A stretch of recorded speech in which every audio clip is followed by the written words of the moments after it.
Seguimos en la pantalla de Canal E, ahora nos metemos de lleno en el tema de las universidades, el paro que hay en las universidades nacionales y la autonomía universitaria. Por eso estamos en comunicación con Cristian Cabo, abogado y doctor en Derecho. Cristian, ¿cómo estás? Un placer saludarte.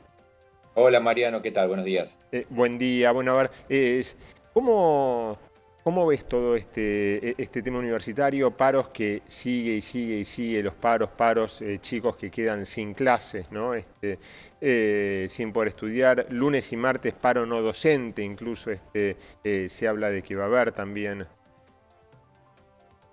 Parecería ser que lo que en un momento fue una discusión por el presupuesto de las universidades públicas, tenemos que recordar que el Congreso de la Nación aprobó una ley que fue vetada por el presidente de la República, luego el Congreso no pudo insistir, y a partir de ahí lo que fue en un primer momento el debate por el financiamiento universitario se profundizó y terminó siendo, en mi modo de verlo, un cuestionamiento a las autonomías de las universidades públicas, autonomías que está garantizado como principio en la Constitución Nacional.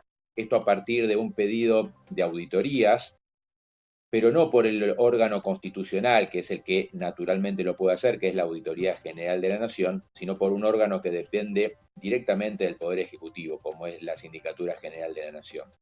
Por eso parecería ser que hay ¿Está dos mal? cuestiones. Digo que está mal que se pueda auditar gastos que son millonarios, ¿no? De la universidad. Las universidades públicas tienen dos tipos de auditorías, auditorías internas y auditorías externas. Las auditorías internas lo establece la propia autoridad universitaria, es decir, los representantes de los profesores, los representantes de los estudiantes y los representantes de los graduados por medio de sus consejos directivos o superiores, llevan adelante la aprobación de los presupuestos y la auditoría. Pero además, según lo establece el artículo 85 de la Constitución Nacional, la Auditoría General de la Nación es el órgano autorizado y habilitado para llevar adelante estas auditorías. En mi modo de verlo, no lo puede hacer otro organismo, porque si no se estaría agrediendo el principio de autonomía universitaria, que es el que permite que, por ejemplo, los profesores de las universidades seamos designados mediante concursos públicos, el que permite la libertad de cátedra, el que permite la libertad de expresión. Es decir, hay que respetar tanto el principio de gratuidad universitaria, según lo establece la Constitución, también en su artículo 75, inciso 19, pero también el principio de autonomía universitaria. Déjame decirte, Mariano, que este principio data de 1918, de la reforma universitaria, y es un principio que Argentina lo supo exportar en el mundo. Eso permite que las universidades no tengan ninguna injerencia, no solamente económica, sino tampoco ideológica, en términos de posiciones partidarias, no para este gobierno, sino contra cualquier otro tipo de gobierno. Las universidades tienen un funcionamiento que es autónomo, se dan sus propias instituciones. ¿Qué le dirías a los chicos que nada, que quieren estudiar y no pueden, ¿no? No pueden porque hay paro, tienen exámenes por ahí y ven paro. Están como diciendo, déjenme estudiar, no me tengan como rehenes sin poder estudiar. Quiero dar los exámenes, quiero progresar, ¿no? Es como que muchos chicos dicen, la universidad pública no me sirve. No me sirve porque si no me dejan estudiar, ¿no? Si los profesores que paran no me dejan estudiar, ¿no? Está muy bien lo que decís.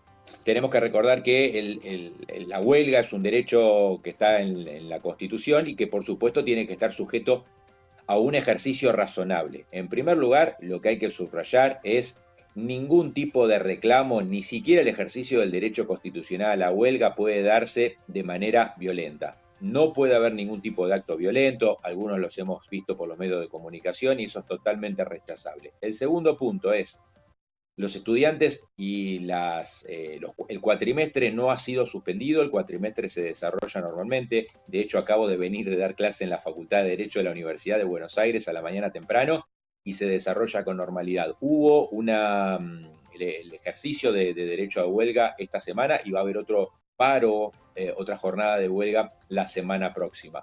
Por lo menos en la Universidad de Buenos Aires, que es donde yo me desempeño, no ha habido ningún tipo de suspensión de cuatrimestres, suspensión de exámenes, ni nada que se le parezca. Hoy el cuatrimestre se desarrolla con total normalidad. Sí se ha visto en algún medio de comunicación que en otras universidades parecería haber una situación más dificultosa, más difícil, universidades tal vez más chicas en el interior del país.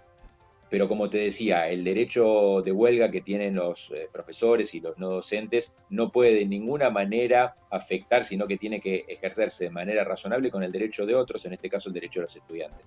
Por supuesto. Hay muchos profesores que se pasan a las universidades privadas, digo que se están pasando a las privadas para nada, para ganar mejor, porque ese es otro reclamo que muchos dicen, bueno, si no te gusta donde estás, cambiate de trabajo, digo, o sea, andate a otro lugar a trabajar, pero deja a los chicos que tengan clases, ¿no?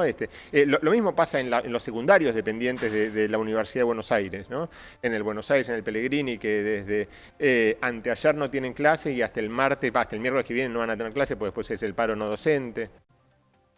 Sí, las universidades públicas tienen dos grandes categorías de personal docente. El personal no docente tiene exclusividad en el ejercicio de su labor. Los docentes nos encuadramos en dos grandes categorías. En primer lugar, aquellos que tienen una dedicación parcial, es decir, que además de la docencia, brindan otro tipo de actividad en el ejercicio de su profesión. Médicos, abogados, odontólogos, veterinarios, ingenieros.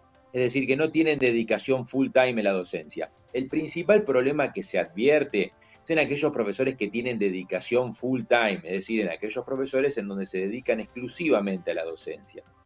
En ellos la merma es más significativa. ¿Por qué? Porque no tienen posibilidad de desarrollar otra profesión, otra actividad que forma parte de su sustento, y el impacto de la inflación, particularmente durante la primera parte del año, y la no recomposición adecuada de sus salarios, los ha llevado, en algunos casos, a la necesidad de estar replanteándose su vocación docente y replanteándose la continuidad en el ejercicio de la docencia universitaria. Esto no significa que en aquellos profesores que somos dedicación parcial o a tiempo no total, sino a tiempo parcial, no hemos visto, no hayamos visto también una merma en la pérdida del valor adquisitivo del salario docente. Por supuesto que esto se da en casi todas las actividades, no es una problemática enfocada exclusivamente en el ámbito de los profesores y docentes universitarios. Pero ¿por qué ahí tiene impacto? Bueno, tiene impacto porque de alguna manera sostenemos para aquellos que ejercemos la actividad docente no solamente como medio de sustento, sino también como vocación, que de alguna manera es el futuro de los jóvenes. Cuando vemos los jóvenes universitarios, lo que estamos haciendo es formando, pero también investigando y desarrollando tareas de extensión universitaria para los jóvenes, quienes van a estar ocupando los cargos estratégicos, los cargos de dirección, quienes van a estar llevando actividades autónomas, quienes nos van a curar en los hospitales, quienes nos van a defender como abogados y quienes van a construir los caminos y los edificios como ingenieros. Quiere decir que estamos formando las nuevas generaciones y a partir de ahí el salario digno de los docentes empieza a repercutir. Pero como te decía, es mucho menor el impacto que tienen los profesores con dedicación parcial que tienen las dedicaciones con dedicación full time. Tal vez ahí es donde habría que hacer foco.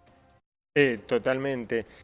Muchos padres por ahí de chicos están hoy diciendo es un error diciendo mandarlo a la universidad pública, porque no tiene clases, ¿no? Porque no tiene clases.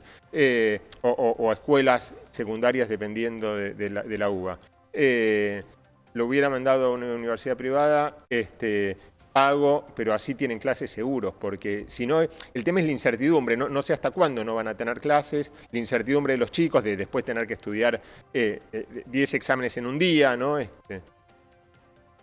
Sí, Mariano, no coincido totalmente con esa postura. Yo creo que la universidad pública argentina está a la vanguardia en el mundo. La Universidad de Buenos Aires, para decirte un ejemplo, en todos los rankings internacionales que miden la excelencia de la educación, se ubica entre las principales, aún con las dificultades presupuestarias.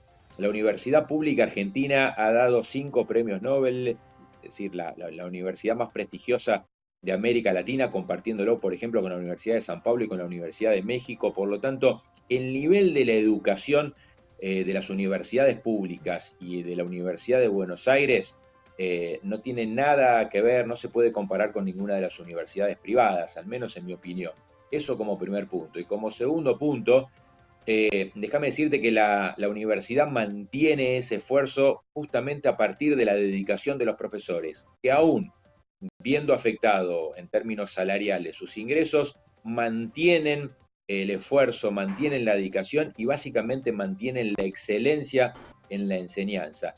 Y es lo que nos permite hoy analizar los graduados de las universidades públicas que cuando van al exterior ganan los premios internacionales, que logran las menciones honoríficas, en los cuales los centros y los institutos de investigaciones de las distintas facultades logran desarrollos, inscripción de marcas, patentes, desarrollos, invenciones, como ninguna otra entidad. Por lo tanto, esto que lamentablemente ha sido una costumbre en la Universidad Pública Argentina, porque sabemos que no viene de ahora, sino que viene de muchas décadas, en mi opinión, no incide en la excelencia de las universidades públicas. Yo mantengo esto, soy un defensor de la universidad pública y creo que sigue estando a la vanguardia del sistema educativo en América Latina. El gobierno dice que el tema no es un tema de financiación, sino que es simplemente un tema de auditoría, que hay alguna suerte de burros, entre comillas, ¿no? Que se podría eficientizar los recursos, ¿no? Tan difícil es aceptar hacer esa auditoría y listo, eficientizar y listo Yo creo que es en parte un debate económico, financiero. Déjame señalar que un profesor que ingresa a la docencia con dedicación parcial está cobrando alrededor de 150.000 pesos, es decir, no supera algo más de los $100 mensuales.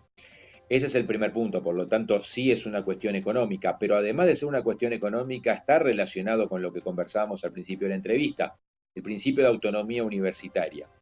Lo que tiene que ver con la auditoría de los fondos universitarios, te lo señalaba hace unos minutos, están debidamente auditados tanto por el organismo interno, por la universidad y por las autoridades democráticamente elegidas en las autoridades públicas, es decir, por medio de las elecciones que cada 2 años Bien. Son elegidos los representantes de los estudiantes, de los graduados y los profesores, pero Bien. Además también está siendo y debe ser auditada por la Auditoría General de la Nación. Claro. En este sentido, déjame señalar que hay un problema, la Auditoría General de la Nación no está totalmente integrada, pero eso no se le puede achacar ni a la universidad Obvio, por ni supuesto. a otro organismo. Es decir, en primer lugar, habría que integrar la Auditoría General de la Nación. Ahí está el punto para poder empezar, ¿no? A solucionar un poco este debate. Gracias, Cristian, un placer.